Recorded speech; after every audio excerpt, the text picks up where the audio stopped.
Se alguém lhe disser que certa pessoa fala mal de você, não dê desculpas sobre o que é dito de você, mas responda: ele não sabia sobre meus outros defeitos, caso contrário, não teria mencionado apenas esses. Epicteto. No ano 300 a.C., vivia localizado em Chipre, um comerciante muito rico chamado Zenão. Enquanto navegava da Fenícia ao Pireu, o seu navio afundou com toda a sua carga. Por causa desse acontecimento, um único acontecimento que estava além do controle de Zenão, ou de qualquer outra pessoa, o homem rico tornou-se subitamente pobre da noite para o dia. Imagine que você é Zenão. Como você reagiria se as forças naturais desperdiçassem o trabalho da sua vida? Qual seria a sua resposta para essa questão? Você vai ficar com raiva? Triste? Você sente que a vida falhou com você? Todas estas são reações normais para a maioria de nós, mas não para Zenão, o pai do estoicismo. Pequenas mudanças duram para sempre, e pequenas mudanças no seu pensamento podem levar a mudanças maiores e mais eficazes no futuro. No cerne do estoicismo está a definição de aceitação e indiferença. Depois de ler as obras de Sócrates, Santo Agostinho e também de outros grandes filósofos, Zenão fundou e ensinou o estoicismo. Segundo Zenão, não temos muito controle sobre o que nos acontece, mas temos controle sobre como isso nos afeta e devemos aproveitar ao máximo esse controle. Ao invés de chorar pelo leite derramado ou por objetos afundados, Zenão manteve a calma diante da situação e se concentrou em permanecer calmo, neutro e com uma postura firme, mesmo estando diante da situação que naquele momento seria a mais difícil da sua vida.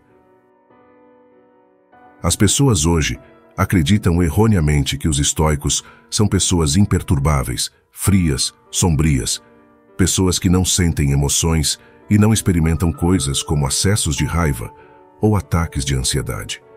Mas as ideias originais do estoicismo eram muito mais além desse pensamento. O estoicismo foi muito além do rótulo de que somos pessoas sem emoção. Ser estoico é estar em constante vigília sobre o entendimento de como o mundo, o universo e absolutamente tudo que existe pode funcionar ao ver, ler e descrever. O estoicismo era um modo de vida, e esse modo de vida perdurou durante séculos ao ponto de ganhar seguidores de sua filosofia e ser um alicerce fundamental para pessoas de todo o mundo que buscam o seu desenvolvimento, tanto pessoal quanto do caráter.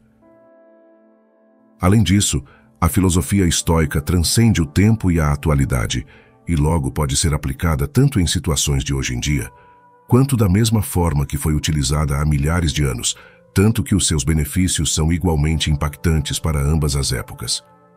O estoicismo nos permite processar essas emoções negativas, oriundas de experiências que não foram boas, e transformá-las em pensamentos que nos dão uma perspectiva única da vida e do mundo. A perspectiva é tudo, e todas as pessoas no mundo têm experiências diferentes, e, portanto, perspectivas diferentes sobre as coisas que acontecem. Como os estoicos reuniam, discutiam e ensinavam filosofia em locais públicos, sua filosofia geral era amplamente conhecida pelas pessoas da época. Por acreditarem que os princípios estoicos podem beneficiar a todos, não faz sentido esconder esse conhecimento num aquário ou atrás de 4 paredes de um palácio. Como resultado, todos, desde escravos até imperadores, puderam e estudaram para se tornarem estoicos. Alguns dos estoicos mais famosos do mundo incluem Epicteto, que significa comprado, até porque pertenceu ao escravo Sêneca, um famoso estadista, e a Marco Aurélio, o imperador romano que foi um dos homens mais poderosos que já existiu. Os primeiros estoicos praticavam o que pregavam, evitavam todas as formas de isolamento e, inclusive, lideravam a luta contra a desigualdade. Eles até inventaram a palavra cosmopolita, que significa literalmente cidadão do mundo. Quando ouvimos esta palavra hoje, pensamos em cidades como Nova York, Toronto, Dubai e Londres, porque eles eram diversos, e esse era o tipo de união que os estoicos pregavam. Na época da fundação do estoicismo, as mulheres não tinham permissão para fazer filosofia, e os estoicos se opuseram fortemente a isso. Musonius Rufus, que foi professor de Epicteto, disse certa vez: Não são apenas os homens que possuem entusiasmo e uma inclinação natural para a virtude, mas também as mulheres. As mulheres ficam tão satisfeitas quanto os homens com atos nobres e justos e rejeitam o oposto de tais ações. Sendo assim, por que é apropriado que os homens procurem e examinem como podem viver bem, isto é, praticar filosofia, mas não as mulheres? Mesmo quando o estoicismo ainda não era popular, as mulheres eram livres para aprender sobre ele e se tornarem estoicas. Uma questão: por que tantas pessoas adotam o estoicismo como modo de vida? A resposta é que, em um mundo cheio de eventos inesperados, nossas emoções tendem a nos atrapalhar. Não nos sentimos tristes porque algo ruim realmente aconteceu. Nos sentimos tristes porque algo inesperadamente ruim aconteceu. A chuva é boa, não é? Elas ajudam a irrigar as plantações, fornecem água para o gado e mantêm as temperaturas frescas e úmidas. Mas a verdade é que nunca é uma boa experiência sair de casa sem guarda-chuva e as nuvens escuras aparecerem. Então por que não começar a chorar quando começar a chover? Porque aprendemos a esperar chuva, mesmo quando as condições são ruins. É inevitável, mas você não pode controlar o clima. Na pior das hipóteses, a chuva irá parar e a luz retornará. Os estoicos nos ensinam que devemos esperar que tudo de ruim que possa acontecer, aconteça. Imagine o pior resultado possível e sinta-se confortável em saber que isso pode acontecer. Uma das práticas estoicas é conhecida como desconforto voluntário, uma prática que visa aumentar a gratidão. Dormir no chão da quarto, tomar banho frio em vez de quente, comer apenas o necessário sem fartura excessiva por vários dias e por aí vai. Este exercício o ajudará a compreender que, por mais difícil que seja, se você tiver a mentalidade certa, ainda poderá sobreviver e crescer com o básico que lhe cerca. Isso seria o conceito de suficientemente bom, ou seja, o básico que funciona. Ao suportar essas situações desagradáveis, indiretamente nos preparamos para imprevistos indesejados no futuro.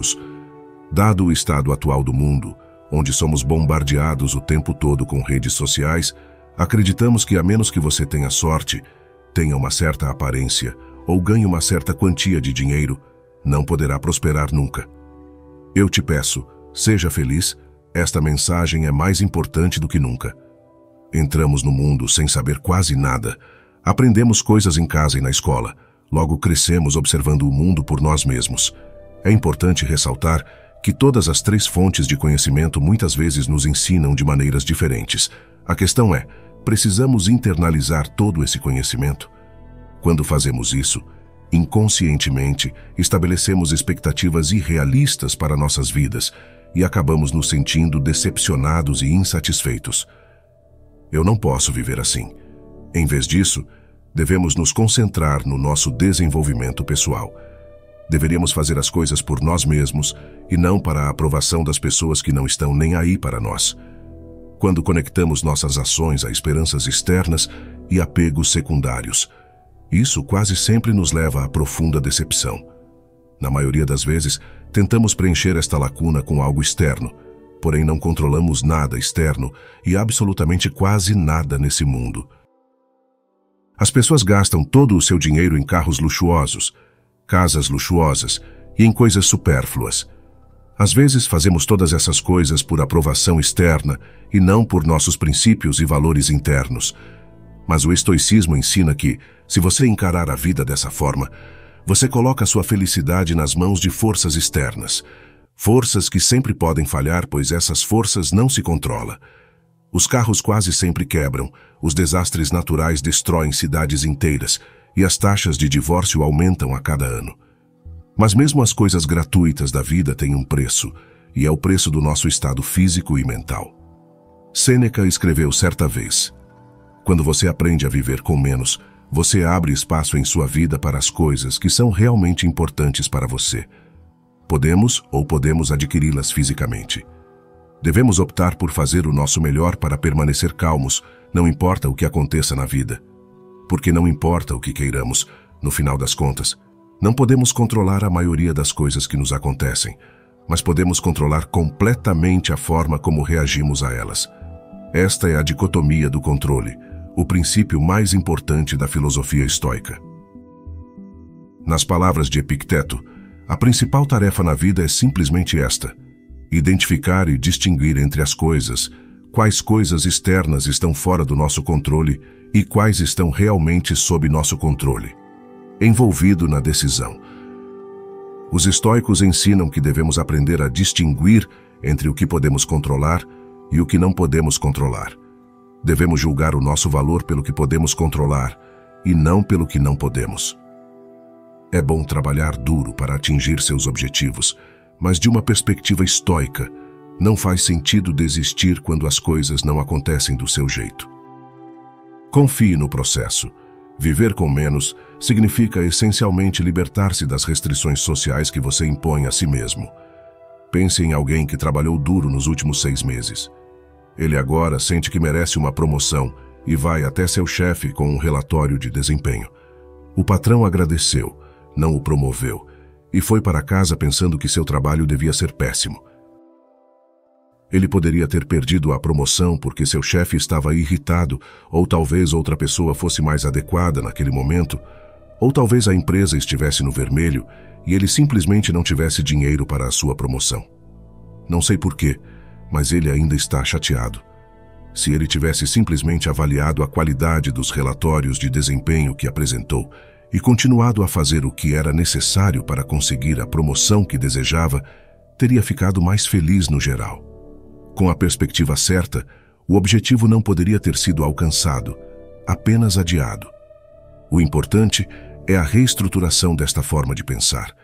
Um verdadeiro estoico não atribui o seu sucesso aos benefícios financeiros do seu negócio, mas sente-se consolado pelo facto de poder viver uma vida confortável, sem todas as coisas que o dinheiro pode comprar.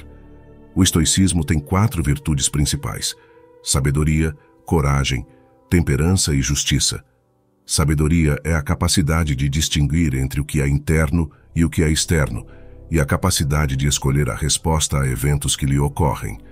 Viktor Frankl disse: entre o estímulo e a resposta existe um espaço, e neste espaço temos o poder de escolher a nossa resposta. Coragem pode ser abordada em 2 palavras: resistência e persistência. Temperança é a busca pelo equilíbrio e moderação em suas atitudes. Uma virtude extraordinária em um mundo onde as pessoas pecam pelo excesso de sentimentos negativos, imediatismo e um mundo totalmente sem controle. A justiça é a mais importante de todas as virtudes. Diz que ninguém deve machucar o outro, porque todos nascemos para fazer o bem uns a outros e não a nós mesmos. Nelson Mandela foi um dos líderes africanos mais famosos do mundo. Enquanto lutava contra o apartheid, ele foi condenado à prisão perpétua e ficou detido por 27 anos antes de finalmente ser libertado.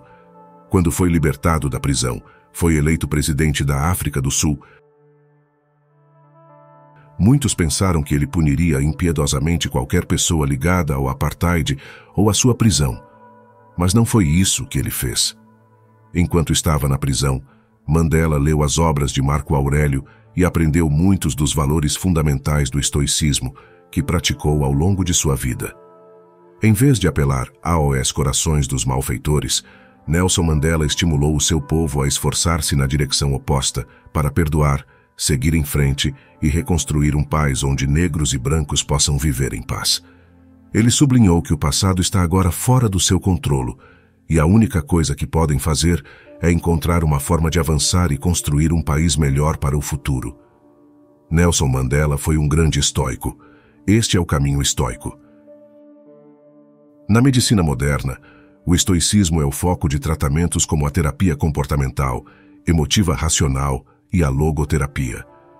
O REBT, assim conhecido, ajuda os pacientes a identificar padrões de pensamento negativos que podem levar a problemas emocionais e comportamentais. Ao fazer isso, você pode questionar logicamente as razões de seus pensamentos negativos e, se achar que muitos deles são infundados, poderá substituí-los por crenças mais positivas e saudáveis que o levará ao progresso e não ao regresso. A logoterapia, por outro lado, baseia-se no princípio estoico de que as pessoas são guiadas pelas suas intenções. Mesmo nas circunstâncias mais sombrias, podemos encher as nossas vidas de significado e felicidade simplesmente descobrindo qual é esse propósito. Como muitos de nós sabemos, é mais fácil falar do que fazer. Como qualquer outra coisa, é um processo. Precisamos reprogramar nosso pensamento, jogar fora o velho e para que o novo possa florescer em nossas virtudes e pensamentos. Para resolver os nossos problemas com entusiasmo e motivação, primeiro você precisa praticar o respeito próprio. Ao alinhar sua definição de valor com o que você pode controlar, você pode parar de ficar obcecado com o que não pode controlar e viver uma vida mais feliz e gratificante em geral.